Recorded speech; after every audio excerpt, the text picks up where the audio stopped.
لڑکے والوں کو منگنی توڑنے کے اوپر سول کورٹ سے جرمانہ، اور ایڈیشنل ڈسٹرکٹ جج صاحب نے وہ جرمانہ ختم کر دیا، جو دعویٰ ڈگری ہوا تھا وہ سیٹسفائیڈ کر دیا۔ ہائی کورٹ میں جب میٹر آیا تو ہائی کورٹ نے کیا ڈیسائیڈ کیا وہ میں آپ کے پاس ججمنٹ لے کے آیا ہوں آپ کے سامنے۔ طاہر خان ایڈوکیٹ، اچھا اس میں جو ہے وہ سول کورٹ سے ڈیمیجز کا سوٹ کیا گیا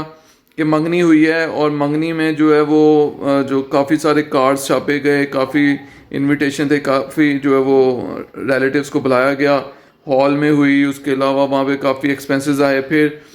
گفٹ تحفے تحائف دیے گئے، ٹھیک ہے۔ تو اس کے بعد کچھ عرصہ چلی جو ہے منگنی، اور کچھ عرصہ چلنے کے بعد جو ہے وہ منگنی جو ہے وہ ٹوٹ گئی، اور غلطی جو ہے وہ لڑکی والوں کی طرف سے سٹانس یہ تھا کہ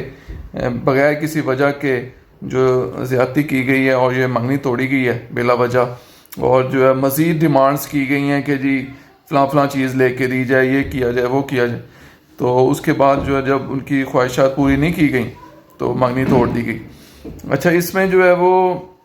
نیچے سے تو دعویٰ ڈگری ہو گیا ڈیمیجز کا، اپیل ہوئی، اپیل میں جو ہے وہ دعویٰ نچلا جو وہ اپیل ایکسیپٹ ہو گئی، اور جو دعویٰ ڈگری ہوا تھا وہ سیٹسفائیڈ کر دیا گیا، وہ ججمنٹ جو ہے وہ ججمنٹ ڈگری سیٹسفائیڈ کر دی۔ ہائی کورٹ میں جب میٹر آیا تو ہائی کورٹ نے بڑا ڈیٹیل آرڈر کیا، اور اس میں جو ہے وہ سول کورٹ والا فیصلہ جو ہے وہ بحال کر دیا، اور ایڈیشنل ڈسٹرکٹ جج کا فیصلہ ختم کر دیا۔ اب یہ منگنی کے اوپر جو منگنی ہوئی ہے اس کے اوپر یہ فیملی کورٹ کا میٹر نہیں ہے، یہ ڈیمیجز کا کیس کیا گیا سول کورٹ سے ہوا یہ، اور یہ انڈین ججمنٹ ہے، پاکستانی ججمنٹ نہیں ہے یہ۔ تو یہاں پہ جو ہے وہ رجحان نہیں ہے اتنا، یہاں پہ کیا جائے تو بڑا اچھا کیس بن سکتا ہے یہ۔ مطلب آپ جو ہال ہے شادی ہال، اس کے جو بل ہیں وہ لے لیں کہ کتنے ایکسپینسز آئے، اور جو کارز ہیں وہ جو چھپے یہ وہ اس کا ریکارڈ لے لیں، یہ ایویڈنس میں سارا لگائیں کہ یہ ایکسپینسز آئے، پھر جو گفٹ وغیرہ تحفے جو لیے ہوئے ہیں، گھڑیاں اور یہ فلاں فلاں چیزیں، ان کی رسیدات سال لگائیں، اور اگر منگنی ٹوٹ جاتی خدا نخواستہ تو آپ یہ کلیم کر سکتے ہیں۔ اور یہ منگنی توڑنا تو ایسے ہو گیا جیسے پتہ نہیں جو مزاق ہی بنایا، بلکہ یہاں تو اب جو رش لگا ہوا ہے فیملی کورٹ میں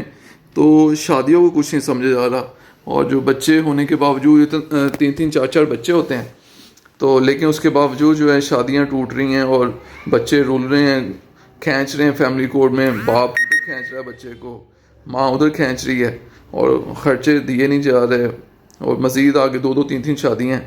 اور کئی لوگ اس کا جو غلط یوز بھی کر رہے ہیں۔ کئی خواتین، زیادہ تر فیصلے خواتین کی فیور میں ہوتے ہیں، لیکن کئی خواتین اس کا مس یوز بھی کرتی ہیں، مطلب ان کی 3-4 شادیاں ہیں، مطلب ایک سے ڈیورس ہوئی، اگلی کر لی، اس سے اگلی کر لی، اور 3 شوہروں کے خلاف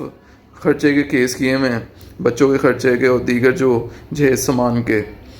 تو اس کا مس یوز بھی ہو رہا ہے، لیکن زیادہ تر خواتین کی فیور میں ہی آرڈرز آتے ہیں۔ مطلب یہ ہے کہ اگر کلیم زیادہ کیا گیا تو اسے ریڈیوس کر کے ڈگری کر دیا جاتا ہے۔ تو لیکن جو یہ ججمنٹ بڑی زبردست ہے، لیکن پاکستان میں ابھی تک کوئی ججمنٹ ایسی مجھے نظر نہیں آئی، جیسی نظر آئے گی تو وہ بھی میں اپلوڈ کروں گا۔ یہ انڈین ججمنٹ ہے، تو یہاں پہ کیونکہ وہاں کا کافی ڈیولپ ہو چکا ہے لا جو ہے، اور وہاں کی کورٹس بھی کافی ڈیٹیل ججمنٹس دیتی ہیں، یہاں پہ کورٹ ہوتی ہیں کافی، لیکن جو ہے یہاں کی ابھی پاکستانی ججمنٹ میری نظر میں نہیں آئی، ہو سکتا ہے ایسا کوئی ڈیسیژن ہو، اگر آپ کی نظر میں ہے ایسا تو کمنٹ میں بتائیں۔